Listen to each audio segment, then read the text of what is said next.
Video चल रही है। चलो अब ये साबुन लिखा है बेटा, देखो साबुन अभी लिखवाया, अब साबुन की विशेषताएं देखनी है। तो विशेषताओं का मतलब है अच्छी बात है, कौन सा साबुन तुम अच्छा मानते हो, बस इतना बताना है। विशेषताएं किसी भी चीज को उसकी अच्छाइयाँ बतानी होती है। क्या बतानी होती है? तो वो अच्छाई बताएंगे। तो साबुन कौन सा जो चटक जाए वो साबुन खराब होता है, और जो साबुन नहीं चटके वो सही होता है। जो साबुन आसानी से कपड़े को साफ कर दे वो सही होता है, और जो साबुन शरीर पर लगने के बाद शरीर की त्वचा को हानि न पहुंचा वो भी ठीक होता। ठीक है नहीं? उसमें जो क्षार है ना वो ज्यादा मात्रा में नहीं मिला होना चाहिए, तभी उसे बोलते हैं सही साबुन। अब ऐसा हुआ कि तुमने एमबीबीएस साबुन है, वो कैसा साबुन है बताओ? कठोर साबुन है वो, कठोर। अगर उसे तुमने शरीर पर लगा लिया तो वो क्या कर देगा बताओ? हाँ, जला देता है, वो खुजली कर देता है, त्वचा पर दाग बना देता है, क्योंकि वो कठोर साबुन है। इसलिए नहाने वाले जितने साबुन है वो मुलायम होते हैं। कैसे होते हैं? और वो धोने वाले साबुन कैसे होते हैं? कठोर होते हैं, नहीं होते। उनमें भी विशेषता होती है कि जो विशेष अच्छे साबुन होते हैं ना वो चटकते हैं, और वो तेजी से कपड़े को साफ कर देते हैं, आसानी से साफ कर देते हैं। और जो अच्छे साबुन होते हैं वो तेल जैसी अशुद्धियों को भी दूर कर देते हैं, और जो खराब प्रकार के साबुन होते हैं उनसे तेल वाली चीज़ साफ नहीं होती। सही है नहीं?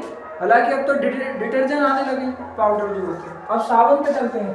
अच्छा, साबुन के लिखने की बात है, तो साबुन में जैसे वो कहने लगे कि साबुन क्या होते हैं, इनकी विशेषता बताइए, इसके बारे में लिखिए।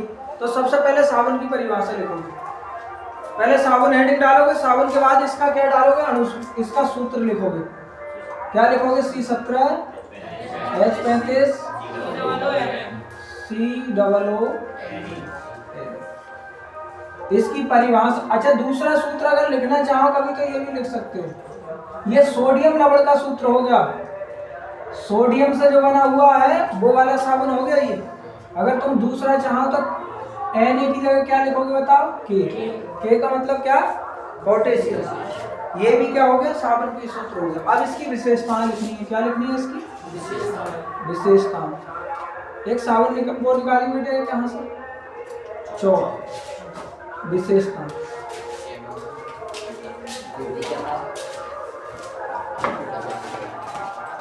तो विशेषता पहले नंबर पे कौन सी कहोगे? कि साबुन क्षार रहित होना चाहिए। साबुन कैसा होना चाहिए? क्षार रहित।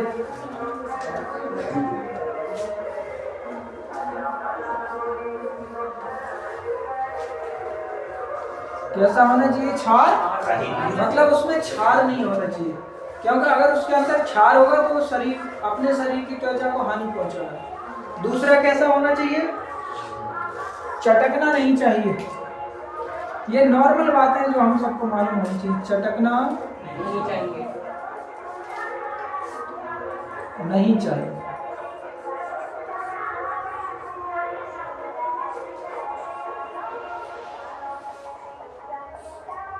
और तीसरा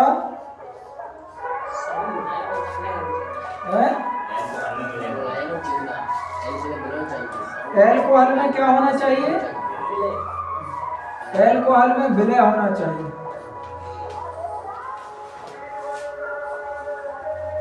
विलय होना चाहिए। विलय का मतलब क्या बताओ? घुलना चाहिए। एल्कोहल में घुल जाना चाहिए। चौथा, हाँ, जल की मात्रा, जल की मात्रा कितनी हो? 10%। बस 10% जल की मात्रा हो। इससे कम हो सकती है, इससे ज्यादा नहीं होनी चाहिए, क्योंकि अगर ज्यादा साबुन में जल की मात्रा ज्यादा होगी ना तो वो बहुत ज्यादा मुलायम हो जाएगा। कैसा हो जाएगा? बहुत ज्यादा मुलायम। इसके बाद पांचवा है, तो ये सब जानते हो कि कैसे होने चाहिए? कीटाणु नाशक होना चाहिए।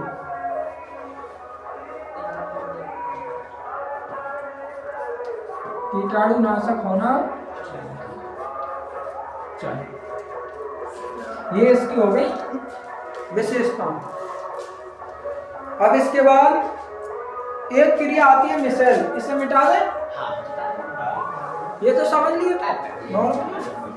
ये नाम उतारने के लिए सेम इसमें दी। अब आती है मिसाल, वो मिसाल आती है बेटा, क्या है मिसाल, तुम भी समझ रहे हो मिसाल। मिसाल कौन सी क्रिया है? मिसाल,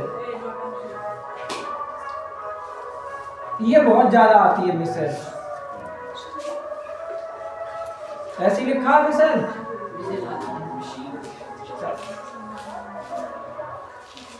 तो मिसाल को समझ लो बेटा। मिसाल ये बताया जाता है कि पानी में मिसाल किस तरीके से, मतलब जैसे पानी, साबुन का एक अणु पानी में गिर जाता है और पानी में उपस्थित अशुद्धि को वो कैसे, जैसे कपड़े में अगर कोई मिट्टी का एक अणु लगा हुआ है तो साबुन का अणु उसमें से कैसे वो मिट्टी के अणु को निकाल करके बाहर करता है। ये बात मिसाल की क्रिया के द्वारा समझाया गया। मिसाल नाम के वैज्ञानिक उन्होंने समझाया तो उन्हीं पर ही नाम रख दिया। आगे चलते हैं तो हमने दो टब के अंदर क्या रखा, हमने पानी रखा।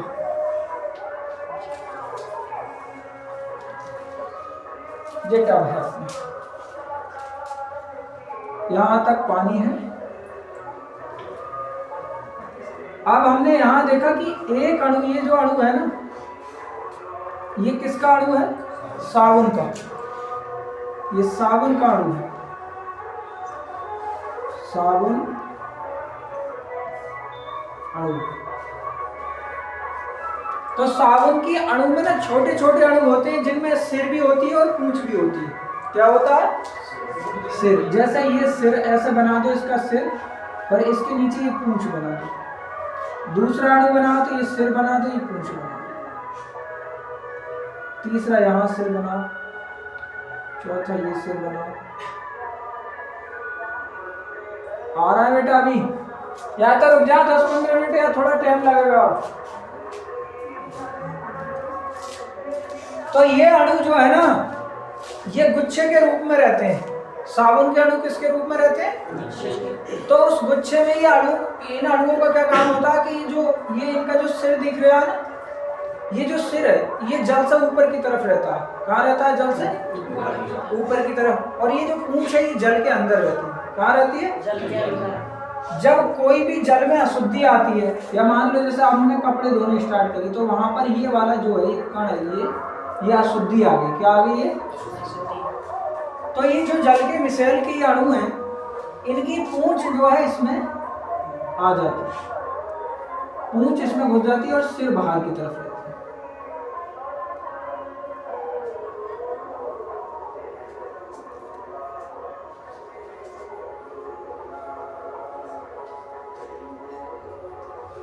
और जब पूंछ उनके अंदर पहुंच जाएगी तो वो क्या करते हैं, वो धीरे धीरे उस मतलब अशुद्धि को तोड़ देते हैं। क्या करते हैं? तोड़ देते हैं। और इस तरीके से क्या हो जाता है? कपड़ा साफ हो जाता है। अब तुम्हें इसमें क्या लिखना है?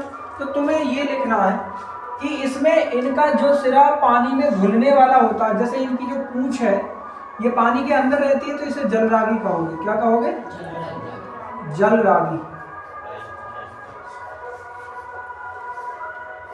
अर्थात जल में घुलने वाली, जल में घुलने वाली, जो चीज जल में घुल जाती है उसे क्या बोलते हैं? जलरागी। तो इन जो ये साबुन के अणु है ना, इनके दो सिरे हैं। एक सिरा इसकी पूंछ है और एक सिरा इसका सिर है। तो पूंछ पानी में घुल जाती है तो उसे बोलते हैं जलरागी। क्या बोलते हैं उसे? जलरागी। और जो सिर है वो जल में नहीं घुल रहा तो उसे बोलेंगे जल विरागी। क्या बोलेंगे उसे? जल विरागी।